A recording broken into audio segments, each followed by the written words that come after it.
আজ আমরা জানব সুভাষচন্দ্র বসুর জীবনের এক অবিশ্বাস্য অধ্যায়ের কথা। দ্বিতীয় বিশ্বযুদ্ধের সেই উত্তাল সময়ে ভারতের সীমানার বাইরে থেকে তিনি কিভাবে ভারতের স্বাধীনতার জন্য এক দুঃসাহসিক লড়াই চালিয়েছিলেন, সেই গল্পই আজ বলবো। চলুন গল্পটা শুরু করা যাক একেবারে মাঝখান থেকে। তারিখটা ছিল ৯ ফেব্রুয়ারি ১৯৪৩। জার্মানি থেকে একটা জার্মান বোট মানে সাবমেরিন রওনা দিল। তার লক্ষ্য আফ্রিকা ঘুরে ব্রিটিশদের কড়া নজর এড়িয়ে সোজা মাদাগাস্কারের কাছে পৌঁছে যাওয়া। সেখানে অপেক্ষা করছিল একটা জাপানি সাবমেরিন। প্রায় ২.৫ মাসের এই গোপন আর সাংঘাতিক বিপদসংকুল যাত্রার শেষে কিন্তু লেখা হচ্ছিল এক নতুন ইতিহাস। কিন্তু প্রশ্নটা হলো, কে ছিলেন এই মানুষটি, আর কেনই বা জার্মানি আর জাপানের মতো দেশগুলো একটা বিশ্বযুদ্ধের মাঝখানে তাদের সেরা সাবমেরিনগুলো বাজি ধরছিল শুধু তাকে এক মহাদেশ থেকে আর এক মহাদেশে পৌঁছে দেওয়ার জন্য? আজকের এই বিশ্লেষণে আমরা এই রহস্যেরই উত্তর খোঁজার চেষ্টা করব। এই প্রশ্নের উত্তর জানতে হলে আমাদের একটু পিছিয়ে যেতে হবে। সময়টা ১৯৪০ সাল, জায়গাটা কলকাতা। সুভাষচন্দ্র বসু তখন ব্রিটিশদের হাতে গৃহবন্দী, আর এখান থেকেই শুরু হয় তার সেই বিখ্যাত পলায়ন পর্ব, যা তাকে রাতারাতি একজন বন্দী থেকে পলাতকে পরিণত করে। জেলে থাকাকালীন তিনি ব্রিটিশ সরকারকে একটা চরম পত্র দিয়েছিলেন। সোজা সাপটা কথা, হয় আমাকে মুক্তি দাও, নয়তো আমি আর বাঁচব না।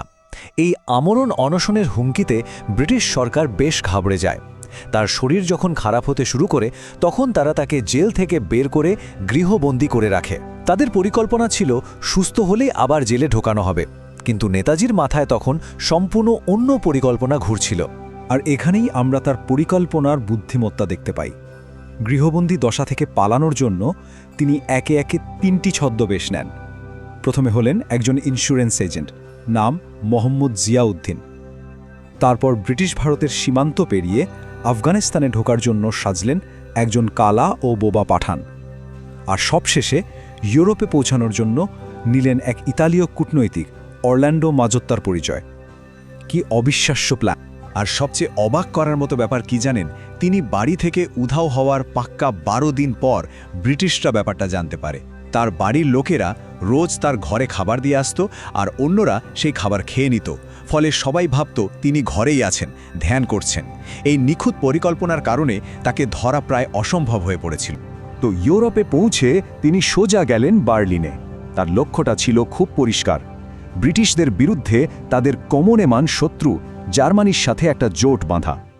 এটা ছিল এক কথায় একটা বাস্তবসম্মত কিন্তু খুবই ঝুঁকিপূর্ণ চাল। জার্মানিতে তার মূলত ৩টি উদ্দেশ্য ছিল। ১. বিদেশে একটা অস্থায়ী ভারতীয় সরকার বা গভর্নমেন্ট ইন এক্সাইল তৈরি করা। ২. আজাদ হিন্দ রেডিওর মাধ্যমে ভারতে ব্রিটিশ বিরোধী প্রচার চালানো। আর ৩ নম্বর, জার্মানদের হাতে বন্দী হাজার হাজার ভারতীয় যুদ্ধবন্দীকে নিয়ে একটা সেনাবাহিনী তৈরি করা। কিন্তু এখানে একটা বড় সমস্যা ছিল। সমস্যাটা আদর্শের। হিটলার তার কুখ্যাত বই মাইন কাম্ফে ভারতীয় স্বাধীনতা সংগ্রামীদের এশীয় জাদুকর বলে ব্যঙ্গ করেছিলেন। সত্যি বলতে ভারতের স্বাধীনতা নিয়ে তার বিন্দুমাত্র আগ্রহ ছিল না। নেতাজি খুব তাড়াতাড়ি বুঝে গিয়েছিলেন যে এই জোটটা পিওরলি ট্রানজ্যাকশনাল, মানে পুরোপুরি স্বার্থের, আদর্শের কোনো মিল এখানে নেই। তার চেষ্টায় ইন্ডিয়ান লিজিয়ন নামে একটা সেনাদল তৈরিও হয়েছিল, যাতে প্রায় ৫,০০০ ভারতীয় সৈন্য ছিল। যদিও নাৎসি জার্মানি কখনোই একে একটা স্বাধীন সেনাবাহিনী হিসেবে স্বীকৃতি দেয়নি, কিন্তু এই বাহিনীটা জাতি, ধর্ম, বর্ণ নির্বিশেষে সমস্ত ভারতীয়কে এক পতাকার তলায় নিয়ে আসার একটা ঐতিহাসিক পদক্ষেপ ছিল। ১৯৪২ সালের মে মাসে হিটলারের সাথে দেখা করার পর নেতাজি একদম নিশ্চিত হয়ে যান। তিনি বুঝতে পারেন হিটলার আসলে ভারতের স্বাধীনতা চায় না, সে চায় শুধু প্রচার। এই উপলব্ধিটাই ছিল একটা টার্নিং পয়েন্ট। নেতাজি বুঝতে পারলেন তাকে নতুন এবং আরও নির্ভরযোগ্য কোনো সঙ্গীর খোঁজ করতে হবে। আর তখনই তার নজর পড়ল পূর্ব দিকে, জাপানের ওপর। জার্মানির ওপর থেকে মোহভঙ্গ হতেই তিনি জাপানের সাথে জোট বাঁধার সিদ্ধান্ত নিলেন। আর এই বিরাট কৌশলগত পরিবর্তনটা সম্ভব হয়েছিল সেই বিপদসংকুল সাবমারিন যাত্রার মাধ্যমেই, যেটা দিয়ে আমরা আলোচনাটা শুরু করেছিলাম। জার্মানি আর জাপানের প্রতিক্রিয়ার মধ্যে তফাৎটা ছিল আকাশ আর পাতালের মতো। একদিকে হিটলার ছিলেন ভীষণ দ্বিধাগ্রস্ত, তিনি ভারতের স্বাধীনতার পক্ষে কোনো ঘোষণাই দিতে রাজি ছিলেন না। আর অন্যদিকে জাপানের প্রধানমন্ত্রী তোজো ছিলেন একদম দৃঢ়, তিনি কোনো শর্ত ছাড়াই সঙ্গে সঙ্গে এবং প্রকাশ্যে ভারতের স্বাধীনতাকে সমর্থন করার ঘোষণা দেন।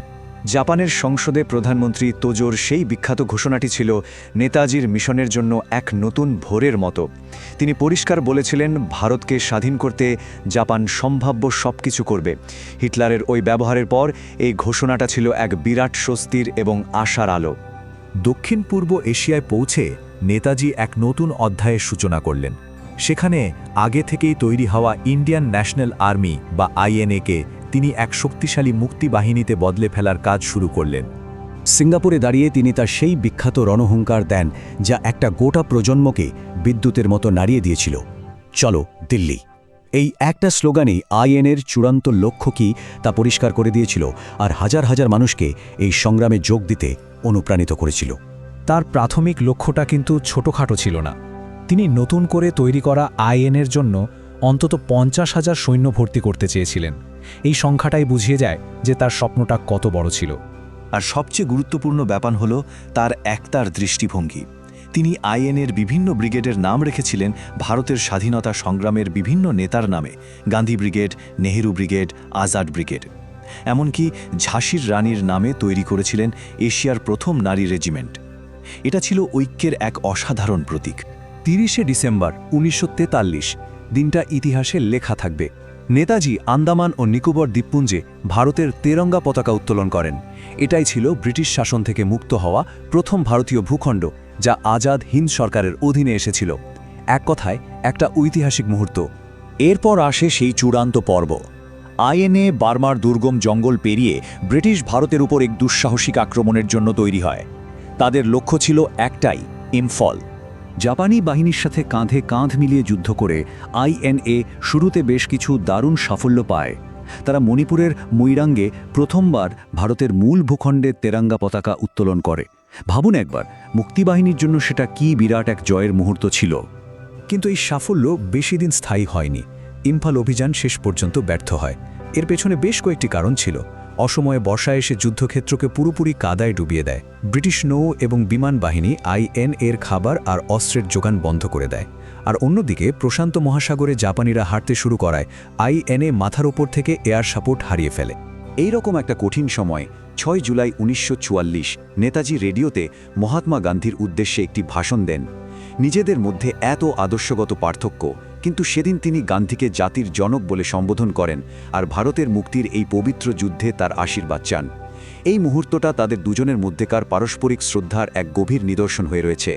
ইম্ফল অভিযান হয়তো সামরিকভাবে ব্যর্থ হয়েছিল আর আইএনএ পিছু হটতে বাধ্য হয়েছিল, কিন্তু নেতাজির যুদ্ধ কিন্তু সেখানেই শেষ হয়ে যায়নি। প্রশ্নটা হলো, ভারতের চূড়ান্ত স্বাধীনতায় তার এই সেনাবাহিনীর ভূমিকা তাহলে ঠিক কী ছিল? তাদের এই আত্মত্যাগ কি শুধুই ব্যর্থতা, নাকি ব্রিটিশ সাম্রাজ্যের একেবারে গোড়ায় আঘাত করে এমন এক প্রভাব ফেলেছিল যা ভারতের ভাগ্যকে চিরদিনের জন্য বদলে দেয়? এই প্রশ্নটা আমাদের ভাবনার জন্য রেখে গেলাম।